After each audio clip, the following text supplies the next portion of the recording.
Hello everyone. आप सब कैसे हैं? मैं उम्मीद करता हूं कि बहुत अच्छे होंगे और अपनी पढ़ाई को बहुत अच्छे से कर रहे होंगे। मैं Akash Kumar वडाना ICT virtual classroom में आपका बहुत बहुत स्वागत करता हूं मेरे प्यारे बच्चों। जैसे आपको पता है मेरे प्यारे बच्चों, बेसिकली हमारी आपका जो है आपका 9th क्लास है और 9th क्लास में हम लोग देख रहे हैं भारत एवं समकालीन विश्व फर्स्ट उसकी बात कर रहे हैं और हम आधुनिक विश्व के चरवाहों की बात कर रहे थे। इसमें हमने देखा कि हमने इतिहास के हर एक पहलू को पढ़ा, हर लोगों को देखा, लेकिन कहीं ना कहीं हमारे इतिहास में जो आपके चरवाहे हैं, इनका इतिहास, इनका जीवन, इनके अतीत, इनकी घटना, इनके आर्थिक क्रियाओं को हमने कहीं भी काउंट और दर्ज नहीं किया है।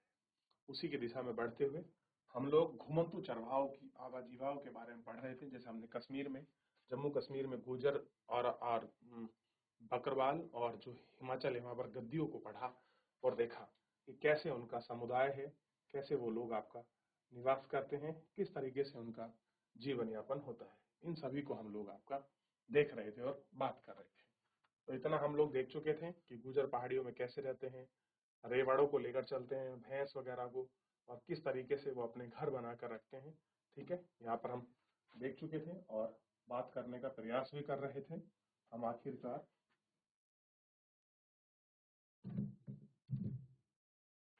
ठीक, और उधर हमने देखा कि जो हमारा मध्य हिमालय है, तो मध्य हिमालय के अंदर कैसे आपके मंडप टाइप में बने हुए हैं, जहाँ पर आपके गुजर बकरवाल लोग ये रहते हैं। तो मध्य हिमालय में ऊंचे पहाड़ों पर एक गुजर का मंडप बना हुआ है। गुजर पहाड़ियों मंडपों में मिलने वाले रिंगल, मैंने कल बताया था, रिंगल एक तरह का पहाड़ी बांस है, उससे ये मंडप बनाते हैं। ठीक, गुजर घी निकालते हैं, दूध करते हैं, इनको बेचते हैं, ट्रकों में लादते हैं, और इतनी हाइट फुट 10,000 से 11,000 की हाइट पर इनके जो है आवास हमको देखने के लिए मिल जाते हैं। तो इतना हम लोग आपका देख चुके थे, इतनी हम लोग बात भी कर चुके थे। ठीक, ऊन उतारने का इंतजाम करते हैं। पालमपुर में जो उल्हस घाटी है उसको हम देख चुके थे कि कैसे ये लोग आपका उल्हस घाटी में रहते हैं। ठीक है, तो इतने पर हम लोगों ने बात भी कर ली थी। तो यहाँ तक किसी का कोई डाउट, कोई क्वेरी है, एक बार देख लीजिए। ठीक है बच्चों, चलिए आगे बढ़े।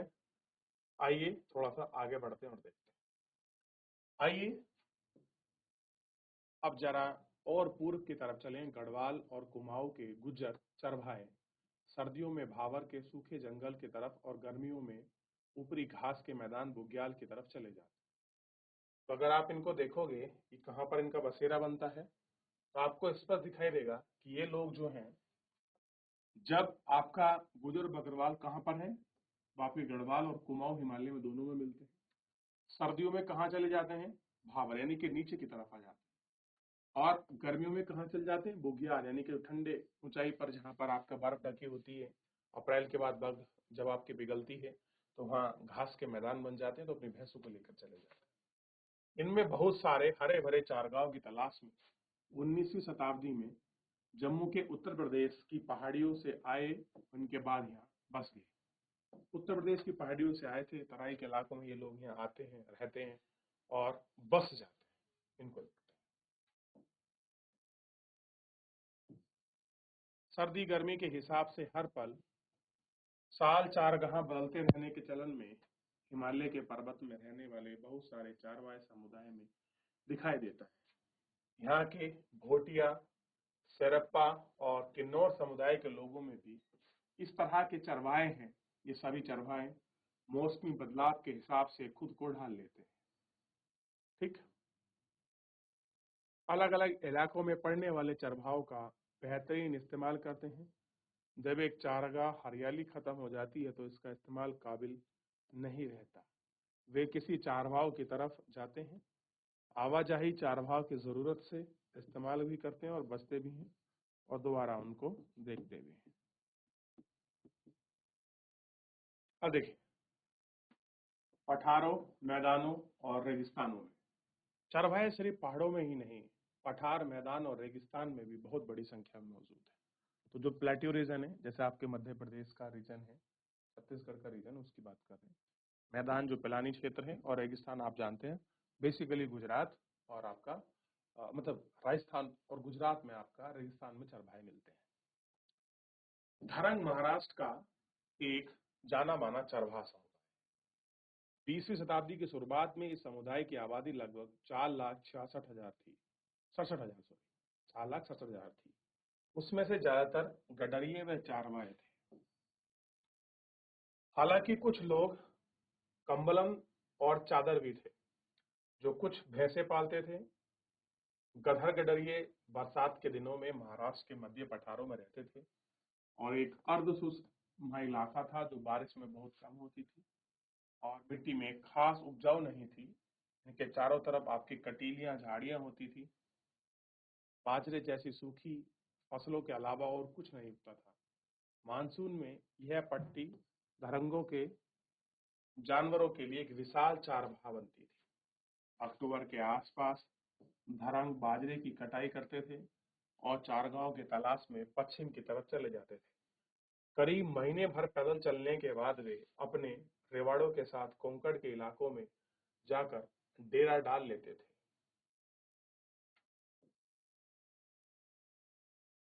अच्छी बारिश और उपजाऊ मिट्टी की बदौलत इस इलाके में खेती खूब होती थी। कोंकणी किसानों के इन चारवाओं का दिल खोल कर स्वागत करते थे। जिससे धरंग कोंकण पहुंचते थे, उसी समय कोंकण के किसान खरीफ की फसल को काटते थे। वो लोग खरीफ की फसल को काट रहे और अपने खेतों में रबी की फसल को दोबारा उपजाऊ बनाते थे। दोबारा कैसे करते थे? इनको वो उपजाऊ तरीके से बोते थे और उनको काटते थे। ठीक है, देखिए कहाँ पर है धरंग, किस तरह का जीवन जी रहे हैं, आपको दिखाई देगा। अदंगों के मवेशी खरीफ की काटी गई बाद में खेतों के बीच रह गए ठुंटों को खाते थे। देखिए जो फसल काट जाती है उनके कुछ ठूंठ से बचते हैं, उठा हुआ भाग होता है, उसको खाते थे। उनके गोबर की खातों को खोद खेतों को खाद मिल जाती थी। कोंकणी किसान धरगों को चावल भी देते थे, जिनसे बास करने में पठारी इलाकों में ले जाते थे। वहां की तरह अनाज कम होते थे। मानसून की बारिश शुरू होने तक ही धरम कोंकण की अब तटीय इलाके छोड़कर सूखी पठारों में लौट जाते थे, क्योंकि गीले मानसूनी हालत में आपका बर्दाश्त नहीं होते थे। तो वो इलाके, वो सारी चीजें, आवाजाही के क्षेत्र हमको दिखाई देते। कर्नाटक, आंध्र प्रदेश में भी सूखे मध्य पठार घास और पत्थर के अट्टे पड़े हैं। इनमें से मवेशियां, भेड़ बकरी और गडरियों को भी बसेरा रहता है। ये सारी जगह हैं जहाँ पर ये अपना बसेरा बनाते हैं और आप इनको देख सकते हैं। रबी, जाड़ों की फसलें जिनकी कटाई मार्च के दोबारा शुरू हो जाती है। खरीफ सितंबर से अक्टूबर में काटने वाली फसलें हैं। ठूंठ पेड़ों की पौधों के बाद जमीन में रह जाने वाली उनकी जड़ है, उनको ठूंठ कहते हैं। ठीक है, और आप देख सकते हैं इस तरह के, ये खड़ा है ना, ये जो बची, इनको ठूंठ कह देंगे आप। तो इस तरह का जीवन बड़ा दुर्लभ हमको लगता है कि हमारा जीवन कठिन है, लेकिन आप दूसरे को देखिए और खोजिए, आपको अंतर समझ आएगा। ठीक है,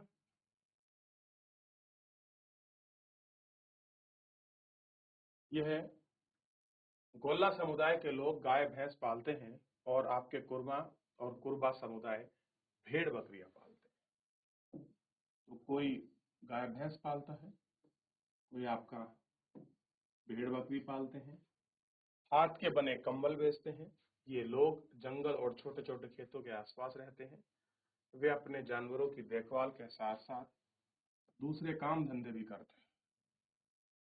पहाड़ी चारवाहों के विपरीत चारवाहों में एक स्थान से दूसरे स्थान रहना सर्दी गर्मी से तय नहीं होता।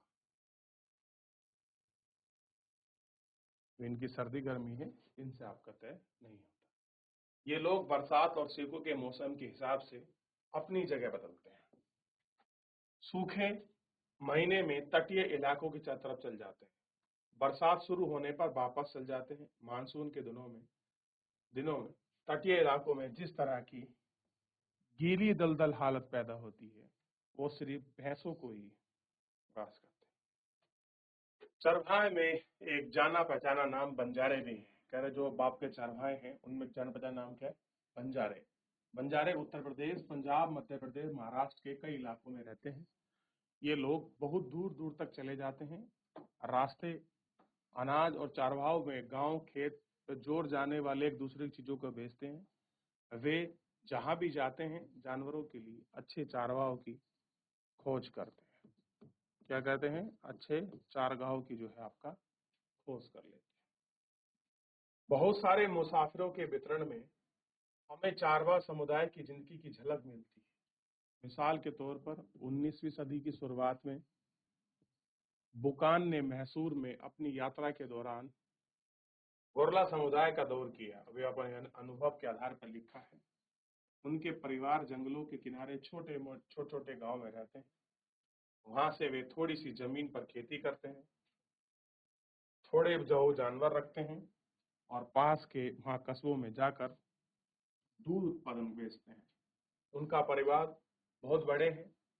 एक एक घर में 7-8 नौजवान आसानी से मिल जाते हैं। उनमें 2 से 3 लोग जंगलों में जानवर चराते हैं, बाकी अपनी खेती संभालते हैं और जलवान की लकड़ी और छप्पर के लिए पुआल तक पहुंचाते हैं। पुआल जो धान का कटा हुआ उसका अवशेष पौधा होता है उसको पुआल कहते हैं। तो ये सारी चीजें वो लोग करते हैं। और देखिए कोई ऐसा नहीं कि सोर्स ऑफ कहाँ से है, मालावा लंदन 1807 का है ये जानकारी। ठीक, आप इसको समझ। चलिए देख लिया। राजस्थान के रेगिस्तानों में राइका समुदाय, राइका कहाँ रहते हैं? राजस्थान में। इनके इलाकों में बारिश की कोई भरोसा नहीं था, होती भी है या बहुत कम, इसलिए खेती की उपज में हर साल घटती बढ़ती रहती है। बहुत सारे इलाकों में दूर दूर तक कोई फसल होती ही नहीं है। इनके चलते राइका खेती के साथ साथ चरवाहों का काम भी करते हैं, यानी कि अपने जानवर चराना। बरसात तो बाड़मेर, जैसलमेर, जोधपुर, बीकानेर के राइका अपने गांव में रहते हैं क्योंकि इस दौरान उन्हें वहां चारा मिल जाता है। पर अक्टूबर आते आते जानवर सूखने लगते हैं, चारगाह मतलब जो सूखने लगते हैं, जानवरों के चारगाह सूखने लगते हैं। नतीजन ये लोग चारगाहों की तलाश में दूसरे इलाकों की तरफ निकल जाते हैं। अगली बरसात में ही वापस लौटते हैं। निकल गए तो फिर अगली बरसात में कई महीने के बाद ही वापस लौटते हैं। रायकाव का एक तबका ऊंट पालता है जबकि कुछ भेड़ बकरियां पालते हैं। इस तरह हम देख सकते हैं कि चरवाह समुदाय की जिंदगी कई चीजों के बारे में काफी सोच विचार करके आगे बढ़ती है। देखिए, अपने ऊंट को रखते हैं, ऐसे घर होते हैं और ये कुछ उनका दृश्य है। ये देखिए, ऊंटों का मेला लगा होता है, जानवर आते हैं, इस तरीके से आप देख सकते हैं। चलिए देख लिया। अब देखिए, पश्चिमी राजस्थान का बालतोरा में स्थित मेला। बालतोरा, बालटोर जो है वो आपका जम्मू कश्मीर में, ये बालतोरा है। तो ऊंट पालक यहाँ ऊंट खरीद फरोख्त करने के लिए आते हैं और मेलों में मारू माइका ऊंटों के प्रशिक्षण में अपनी महारत को प्रदर्शित करते हैं। ऊंटों को जो आप ट्रेनिंग देते हैं वो बेसिकली राइका ही आपकी कम्युनिटी है जो इस प्रकार उनको प्रमोट वगैरह करती है, सब चीज देखती है। ठीक है, तो फिलहाल मेरे प्यारे बच्चों, आज के इस लेक्चर में इतना ही। मिलेंगे नेक्स्ट लेक्चर में, तब तक अपना ध्यान रखना, आप स्वस्थ रहिए, अपनी पढ़ाई को बहुत अच्छे से करते रहिए। मुझसे जुड़ने के लिए आपका बहुत बहुत धन्यवाद।